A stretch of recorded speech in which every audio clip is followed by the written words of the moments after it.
माँ जी, आप भी ध्यान से सुन लीजिए, बाद में मत कहिएगा कि मैंने आपको बताया नहीं। अब मैं आपके बेटे के साथ एक पल भी नहीं रहूंगी। मुझे इनसे छुटकारा चाहिए।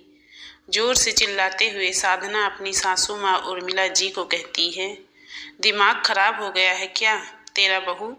ये कैसी बातें कर रही है तू, वो भी इस उम्र में। तेरी शादी को 20 साल हो गए हैं और तू अब मेरे बेटे से छुटकारा पाने की बात कह रही है। हाय राम, अब यह दिन देखना बाकी रह गए थे। एक वो दिन हुआ करता था जब मेरा बेटा तुझे तलाक देने की बातें करता था और आज तू बहू होकर ऐसी बातें कर रही है। हाय मुई, इस उम्र में किसके पास जाएगी जो तुझे मेरे बेटे से छुटकारा चाहिए। ड्रामा करते हुए उर्मिला जी कहती हैं, कल तक तो आप लोग मुझे इनकी ज़िंदगी से बाहर फेंकना चाहते थे, लेकिन अब मैं नहीं रहना चाहती आपके बेटे के साथ माँ जी। मैं ऊब चुकी हूँ इनकी आदतों से माँ जी। पहले तो मुझसे लड़ा करते थे, पर अब हर किसी से झगड़ते रहते हैं। कभी अपने पड़ोसियों से, तो कभी घर के आसपास रहने वाले काम करने वाले लोगों से, तो कभी ऑफिस के कर्मचारी से। मैं तो थक गई हूँ इनके झगड़ालू स्वभाव से माँ जी।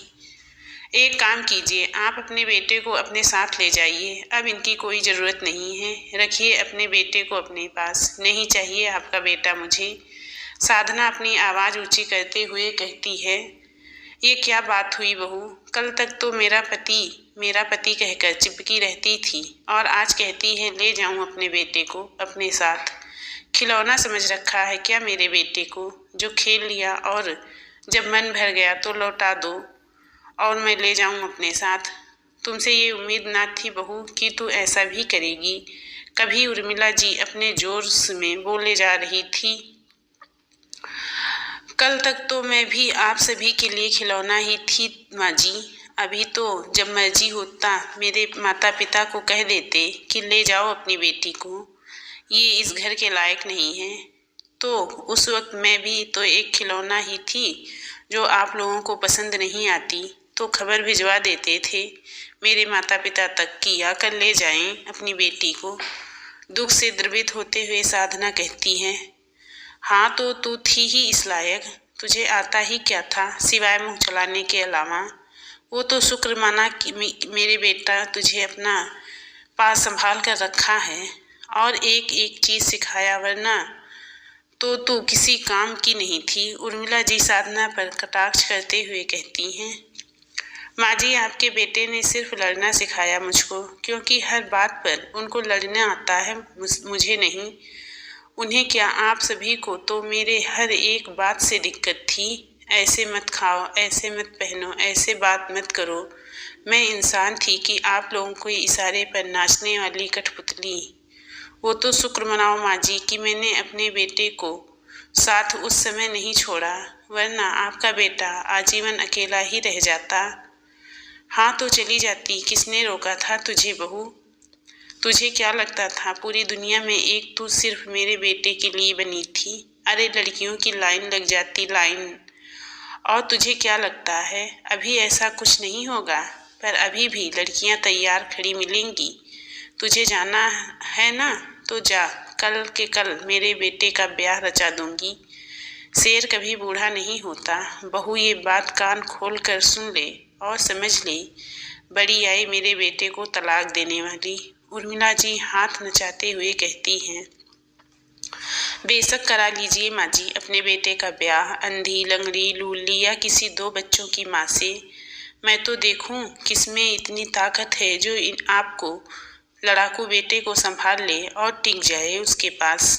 दूसरी बात, अब आपका बेटा किसी काम के नहीं रहे, ना ही ढंग से कमा सकते हैं, ना ही चैन से खुद रह सकते हैं और ना ही किसी को चैन से जीने दे सकते हैं। अच्छा होगा मेरा तो पिंड छूट जाएगा।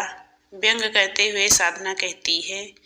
वहीं हाल में बैठा संतोष अपनी खुद की तारीफ अपनी माँ और पत्नी के मुख से सुनकर मुस्कुरा रहा था और मन ही मन बुदबुदा रहा था, हाय राम, इन औरतों से कोई तो बचाए। कौन समझाए इन्हें कि मुझे ना तो तलाक लेना है और ना ही किसी के साथ फिर से घर बसाना है। बस दोनों को अपने मन की भड़ास निकालनी है। अब इनसे पहले कि दोनों सास बहू में वाक के युद्ध शुरू हो जाए, मुझे जाकर समझौता कराना पड़ेगा।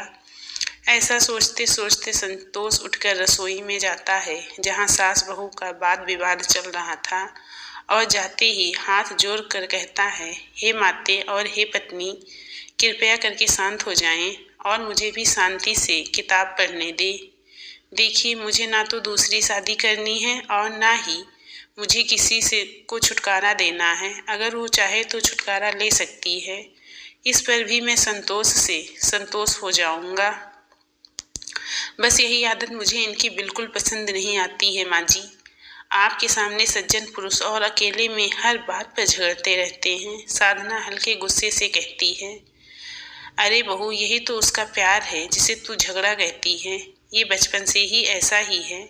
फिर उर्मिला जी कहती हैं, देख बेटा संतोष, बहू सही कह रही है, अब झगड़ना बंद कर, थोड़ा सा तो समझदार बन।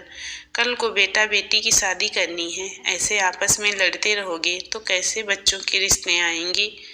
अपने काम पर ध्यान दिया कर और इन फालतू चीज़ों से दूर रहा कर। उर्मिला जी ठंडे दिमाग से कहती हैं, अच्छा ठीक है माँ, जैसा तेरी बहू कहेगी वही करूँगा। बस अब तू बोल उसी को, ऐसी बातें ना करे, ना आपसे और ना मुझसे। ठीक है, नहीं करूँगा। पर माँ जी कहिए इनसे कि आज के बाद ये कभी मुझसे छोटी छोटी बात पर झगड़ा नहीं करेंगे और अपनी आदतों को सुधारेंगे। मुझे रेफरी समझा है क्या बहू? इनसे कहें, उनसे कहो, एक काम करती हूँ, मैं ही यहाँ से चली जाती हूँ। अब जो बातें करनी है खुद से करो। ऐसा कह उर्मिला रसोई से चली जाती है। उर्मिला जी के जाते ही संतोष साधना को बाहों में भर लेता है और कहता है, कुछ भी कहो, तुम लड़ते हुए और भी खूबसूरत लगती है, इसलिए तो मैं तुम्हें छेड़ता हूँ ताकि तुम्हारे मुंह से गुस्से की आग बरसता रहे। तुम्हें पता है साधना, अब तक तुमसे लड़ता नहीं हूँ तब तक मेरा खाना नहीं पचता है। अच्छा, कहकर साधना प्यार से संतोष के सीने पर मरने लगती हैं। प्रिय दोस्तों, एक उम्र के बाद पति पत्नी एक दूसरे के पूरक हो जाते हैं। उन्हें एक दूसरे के बिना बिल्कुल अच्छा नहीं लगता, चाहे कितने भी झगड़ते क्यों न हो जाएं। यही तो प्यार का अटूट बंधन है जो दिन प्रतिदिन मजबूत बंधता ही चला जाता है। ये बात भी सही है कि पुरुषों का व्यवहार और आदत उम्र के साथ अलग हो जाता है, जो कई बार बर्दाश्त के बाहर हो जाता है, पर इसे तोड़ देना असंभव ही होता है।